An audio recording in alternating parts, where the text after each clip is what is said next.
Hello everyone, कैसे हो आप सभी लोग। वापस से स्वागत करता हूँ मेरी न्यू वीडियो में। आज है मेरे साथ रफ़ीक भाई और रफ़ीक भाई से हम लोग कुछ सवाल पूछेंगे। एज ए इन्वेस्टर आपकी ये बहुत सारी हेल्प करेगा। और सबसे पहला मेरा ये सवाल है, रफ़ीक भाई, एक इन्वेस्टर को एक दुबई में प्रॉपर्टी लेना चाहिए या फिर मुंबई में प्रॉपर्टी लेना चाहिए? देखो, अगर आप मुंबई में रहते हो और मुंबई वाले हो तो पहले मुंबई में सेटल होंगे, उसके बाद दुबई में लेंगे ना। क्योंकि मुंबई में अगर आप सेटल नहीं हो तो आप दुबई में प्रॉपर्टी लोगे तो वो सेंस नहीं बनता। आपका एक बेस मुंबई में होना ही चाहिए। मुंबई में आप सेटल हो गए, एस्टेब्लिश हो गए, फिर आप दुबई में इन्वेस्ट करो आराम से, कोई टेंशन नहीं है। मुंबई में भी करो, दुबई में भी करो, लेकिन रेंटल रिटर्न्स बहुत अच्छे हैं दुबई में, तो आप कर सकते हो, और लाइफस्टाइल भी बहुत अच्छी है वहाँ ये मेरा सबसे डिमांडिंग क्वेश्चन है। प्रॉपर्टी खरीदने का राइट टाइम कब होता है? पर। और ये मेरा सबसे अच्छा इजी आंसर है कि प्रॉपर्टी खरीदने का टाइम, राइट टाइम, जब आपकी जेब में पैसा हो तब खरीद लो। जब आपको मालूम है कि इतना पैसा आ गया कि मैं प्रॉपर्टी ले सकता हूँ, तो फिर देर किस बात की है। 50-60 लाख रुपए भी आता है तो आप खरीद सकते हो ना प्रॉपर्टी। आप नवी मुंबई में ले सकते हो, आप ठाणे में ले सकते हो, आप फिर पनवेल, बदलापुर, खारघर सब जगह ले सकते हो, राइट। तो जैसे पैसा आता है वैसे आप प्रॉपर्टी ले लो। रफ़ीक भाई, आपके हिसाब से सबसे ज़्यादा प्रॉपर्टी लेना टफ किधर है, मुंबई में या फिर दुबई में? देखो, दोनों के रेट्स तो मतलब स्काई हाई है, मुंबई में हो या दुबई में। अगर आप मुंबई में प्रॉपर्टी खरीद सकते हो तो सबसे पहले अपने को ये सोचना है कि हमें घर रहने के लिए है कि नहीं, परमानेंट बेस है कि नहीं। लेकिन मुंबई, दुबई, आई मीन, अगर आप मुंबई में प्रॉपर्टी नहीं खरीद सकते तो दुबई में कैसे खरीदोगे। तो सबसे पहला ये है कि आपका फाइनेंसेस देखना है, आपका पेमेंट प्लान्स देखना है, उसके बाद ही आपको आगे बढ़ना है।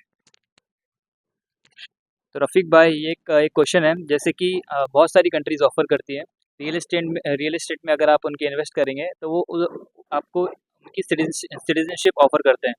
जैसे कि पोर्चुगल है, ग्रीस है, और भी बहुत सारी कंट्रीज़ हैं जो कि इन्वेस्टमेंट पे आपको अपनी सिटीज़नशिप ऑफ़र करती है। और दुबई का कैसा है, अगर आप उनकी प्रॉपर्टी में इन्वेस्ट करते हो तो वो आपको एक गोल्डन वीज़ा देते हैं जो कि टेम्परेरी है, लेकिन वो सिटीज़नशिप नहीं आती। तो इसमें क्या करना चाहिए? तो गोल्डन वीज़ा के पहले नहीं था, अभी गोल्डन वीज़ा आ गया है तो अपॉर्चुनिटीज़ बहुत बढ़ गई है। आपको मेडिकल, हेल्थ और एजुकेशन फैसिलिटीज़ नहीं है फ्री। लेकिन पहले गोल्डन वीज़ा नहीं था ना, तो अभी गोल्डन वीज़ा है तो आप बिजनेस कर सकते हो, जॉब्स कर सकते हो, और मेडिकल और एजुकेशन एक्सेस करना है तो बेसिकली अगर आप अच्छा पैसा कमा रहे हो तो इंटरनेशनल एजुकेशन ही आप एक्सेस कर सकते हो। लेकिन मेडिकल तो सबसे अच्छा इंडिया में ही है, क्योंकि हर कोई आता है हर कंट्री से, बाहर से, मिडल ईस्ट से या तो फिर कहीं से, वो यहीं आता है और मुंबई में इलाज करवाता है, इंडिया में इलाज कराता है, क्योंकि हॉस्पिटल फैसिलिटीज़ अच्छी है, चीपर है मेडिकल। तो दैट्स वाई कुछ भी काम है, छोटा है बड़ा, डेंटल भी काम है, तो लोग यहीं आते हैं। तो इक्वल अपॉर्चुनिटीज़ है मुंबई दुबई दोनों में।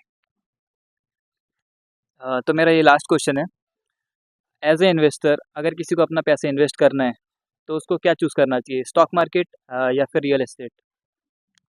अगर आपने इन्वेस्टमेंट कर चुके हो रियल एस्टेट में, तो उसके बाद आप नेक्स्ट स्टेप स्टॉक मार्केट में भी ले सकते हो, वो भी अच्छा एसेट क्लास है। लेकिन अगर आपने इन्वेस्ट नहीं किया है रियल एस्टेट में ही, तो मेरा ये मानना है कि सबसे पहले अपने घर पे, अपना घर होना चाहिए, अपने सर पे छत होनी चाहिए। उसके बाद आप रियल एस्टेट में इन्वेस्ट करो या स्टॉक्स में, वो ऑलमोस्ट सेम ही है। म्यूचुअल फंड्स, SIPs, ये सब करो। तो क्या है कि आप एक प्रोफेशनल को, आप प्रोफेशनल की सलाह लो, उसके बाद आप आगे बढ़ो। Thank you so much Rafiq भाई, मेरे को बहुत अच्छा लगा माय आपसे प्लेजर, मिलके। Thank you very much. Next time upon absolutely, मिलेंगे और अच्छे से पॉडकास्ट वगैरह करेंगे। डेफिनेटली बार बार करेंगे। With Rafiq merchant, cheers. Cheers.